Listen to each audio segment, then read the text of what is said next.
is not present within the top 3 of a tournament, you know? We have Nair, we have Javi, and we have many others, like Swain, for example. He's already making big waves and a case for himself to showcase that he's one of the best Royce in winning the game, and one of the best Royce winning Mexico, of course. None of them being on top 3 would be quite a statement if any chance that were to happen. Oh, that would be quite the statement, but before we have any more words to exchange, we do have this spacey match here in between Chick with the Falco, of course, and Javi, who has been piloting Wolf as of today. Chick, I love that approach. You know what? I don't have to. I have a blaster. You might pull out your gun, but mine is a little faster. Javi trying to work on some of those resets, and here comes Falco's punish game. Great spot dodge as Javi was sniffing that option out, and Wolf off stage versus a Falco. That could be very scary. Chick, of course, not willing to forgive anything. However, Javi is still holding on for dear life, trailing for a little bit of percent, but I wouldn't put it past him to actually close out this stock first, as we all know about Wolf's killing power. But no bots here. No bots. We are still PG hours. We're still PG hours. So, as you were actually commenting on the whole situation that was we were contemplating at that moment, I was actually amazed by the usage that Chick has on that Falco illusion. I'm not exactly sure how is it called. I know Fox illusions. It's Fox, of course, but I don't remember. I think it's Falco Phantasm. Yes, it is. Okay, so the usage that Chick has on Falco's Phantasm is actually incredible. I know that there's a wide window where he can react to it on hit and follow up afterwards, but I feel like he actually adapts to the situation that has been offered whenever he actually lands it. Either he goes for a reverse forwarder or he goes for a backer when needed. He doesn't exactly spend his guns quickly, and he's already taking Javi all the way to 61%. I'm not exactly sure of how this match will develop, but of course I see that Chick has a hunger to actually make this match of his own. Oh yeah, like for sure. Like we did see Javi lose to like the man that Chick is paying homage to with his tag in Poke Hector, who managed to send Javi quite early into the loser's bracket, and now as Chick did have to eliminate him to make it into this part of bracket, he's trying to pay one more homage and eliminating Javi, putting the final nail in the coffin for this 77 factor machine for him. And very scary stuff. Like once those force matches start coming out, things it could get dicey. However, even though the spacing was there for punish for Javi, it was Chick instead who managed to get it up tilt and get the confirm. And once more, like those backers from Falco are quite strong, even though like Wolf's is already strong. Like Falco, I think, just manages to just put one up on him. Oh, Javi getting creative with those. And I feel like Chick is getting a little bit, I don't know, what I'm trying to go for at this point, I already praised the usage of Falco Phantasm. I already praised how Chick uses it and how it works for him, but I feel like he's already overextended that advantage. He's already spent a lot of times using that option, and that one last interaction was proof of that. He went for it after he already whiffed that 3 times in a row, and that's exactly what costed him his stock. At this point, when he holds this double the lead of percentage against Javi, he's just gonna play passively and wait for Javi's option instead of constantly proposing something. Oh my god, those up tilts have been the bane of Javi's existence, as Chick has managed to confirm quite a few times. Ooh, he gave the prize away, but Javi didn't manage to convert that into a full stock. The parry into forwarder this time around. No backer, however, the next time will be more than enough. And beautiful tech as well, but Javi says, I have a backer too, and he is trying for the down smash. That is the do or die here for Wolf in the next position. Ooh, very scary. No up smash here, as it is quite slow for Wolf. This pacing on both ends is a very interesting. They are trying to play for it, and Chick pretty much brute forces his way into a victory right there. Side B after side B after side B. And it worked for him. Side B, of course. The worst part about it is that Javi was kind of ready for it, but the third time he was like, nah, I don't think this works out. I don't think this is going to work out, and that costed him his life. Mix-up. Yes, yes, it is. That's literally the no mix-up. That's the point. If you at home, I don't know what we're talking about by no mix-up. There's this proven method within the game, with any game of any kind of competence. No sé cómo se dice competencia en inglés. Yeah. Okay. No, well, the competition. Yeah.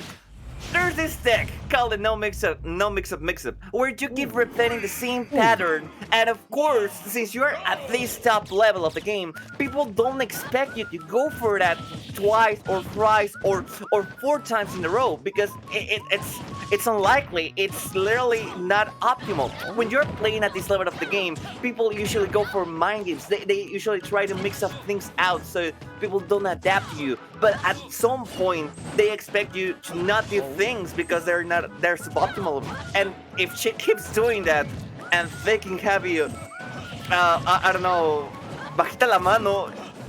Yeah, low key. Low key, yeah. That's quite the damaging toll of Javi's mentality, if I do say so myself. Okay, and Javi here going for the switch in characters, obviously now a sword present in the mix for him, and waiting out those up tilts. I think that was as I was saying, the bane of his existence. And you might remember that play from Smash Summit, the one that ended MK Leo's streak in top 2 on the side of Proto. That like late part and back part of the upbeat Dolphin Slash, whenever recovering, just combos into that backer. Very scary when you have characters that need to put themselves in that position, or that can be a little telegraphed perhaps with their trajectories. Things are working out now. Javi does have the out of shield options to try and deal with the up tilts with the shield pressure on the side of a Chick. So, again, just very aggressively trying to brute force his way, and it seems like Javi very premeditated on the way that he chose his counter pick, because he knows what he's trying to do, and he is going for the spike. No! He tried to hit it, but he didn't get even an aerial out right there, but he has such a big lead that I don't think that it matters at this point. Smashville working wonders for him. However, if Chick is able to put his clutches onto that Lucina, things could get a lot more even, but we'll have to see, because these up Bs yet again are working again and again versus the Falco. Time after time, Javi's just proven how much of an effort the sword has put on Chick's side. I mean, as you have already experienced and I'm watching, the sword is actually giving a lot of freedom to Javi to counter everything that Chick has to offer. Every single time that Chick just tries to space himself correctly, the sword just outspaces him and outboxes him. The fact that the sword hitboxes last that long, of course, it's a problem. Chick. On the other hand, that's an opening, that's a stock, that's not going to be more than 21%. And of course, Chick against the ropes, he's just trying to give one single last breath, since he's already taken that last stock so early. That's going to be an up throw. No kill so far. Yeah, no melee up throw right here.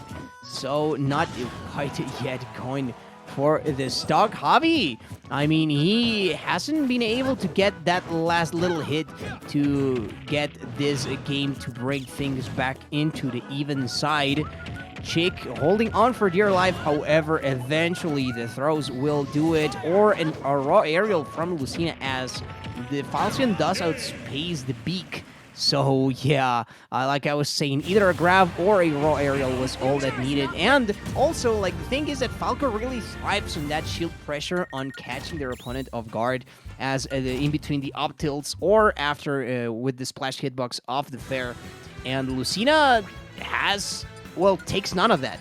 She's like, nope, I have my up B, I have my shield grab, I have plenty of stuff that I could do. And Javi just was using and abusing that up B time and time again, as sort of maybe even a reminder to Chick to play, like, you know, you have to play the mix-up game. You cannot land on the on my shield for free, as I will 100% of the time go for it if I had the chance to. I am very much conflicted at this point. I understand our job is to point things out as they go. If you make a mistake, then of course we gotta point it out. If you make a good read, then of course we gotta point it out. So I'm not exactly unsure what's our stand at this point. Whenever we see that Chick had a really great job during the first game, but of course it fell short during the second game due to that very same usage of the Falco Phantasm. As long as this third game doesn't go that way, then things may be on his favor, and he actually manages to make it back to clash against that situation that he was cornered by Javi, and things are even up a little bit, and he's not taking those up beats for free at this point. Not for free, exactly. Like, Chick seems to be a lot more conscious about the way that he lands on the shield, so those upbeats are not coming in as freely as you might. But here, a next backer, no, the downer for the coverage, and trying to interrupt once more. Chick very wisely going as low as he could to make sure that Dolphin Slash wouldn't cut his life short. And Javi seems to be very aware of whenever Chick wants to go for those side Bs. So at least as far as that, he is covered. And yet again, he is willing to stay at that distance at which he can punish. And Javi here just getting those aerials, cutting through. And the bird is getting sliced. He should be losing his life. Yeah, going for the second one and the try, but Chick is reeling back here. Javi is not letting him do a lot of what was working earlier for him. And Chick at this point just literally throwing hands. The moment that he took the second stock, he lost the second stock against Javi, he just, when he's raised his hands against the air, he's clearly exhausted. He's had a lot of problems against Lucina. And of course, even though he's got the clutch factor, every single time that he gets an opening, he punishes it to an extent where it feels like he could get the comeback anytime soon. Javi's fundies are just more than enough. Javi's pressure on the ledge are just more than enough. And whenever Chick just tries to go for Javi, he just loses the stage control. He gives in that stage control, and Lucina can recover most of the time for free. It's quite hard to counter Lucina outside of the stage. Yeah, and I don't want to say mashing, but he is trying to clearly abuse that side B, and Javi is super ready for it. I'm saying, all I'm saying is that, brother. Like... Definitely, Javi was scouting them out. Like, he was very ready with the wolf, but he couldn't get the punishes due to the range a few times. And he was like, in Spanish, no podemos tapar el sol con un dedo. Yes, you cannot hide the sun with under one single finger. So, I mean, it is a glaring... I don't want to say mistake, but it's very glaring the fact that Chick is telegraphing those. Yeah, he's telegraphing those side Bs, and Javi knows it because he's scouted out like 90% of them. So maybe that is to say to Chick, like, you know what? I have to do something about this. I have to go for the lasers, maybe. I have to start with some more aerials. But now the thing is that Javi has the upper hand. He has the game ahead. So things are not going to be as easy for Chick. I mean, they never were because this is Javi we're talking about. However, they are complicating by the minute. However, this neutral here, a little more patient. I do appreciate this change of pace. But if we go back into the brute forcing, then Javi is going to have a field day, I feel. Every single time that I see Chick against a corner, I feel like he just sticks at either one of two options. Either he just goes for the neutral getup, or he goes for an aggressive option. Not by getup attack, but he goes for the jump order, he goes for the jump phantasm. It doesn't change, and I feel like every single time that Chick has the lead or the stage control, it's just because Javi just gave it up. I don't feel like Chick is exactly taking that control for himself or positioning himself to be the one that commands the pace of this game.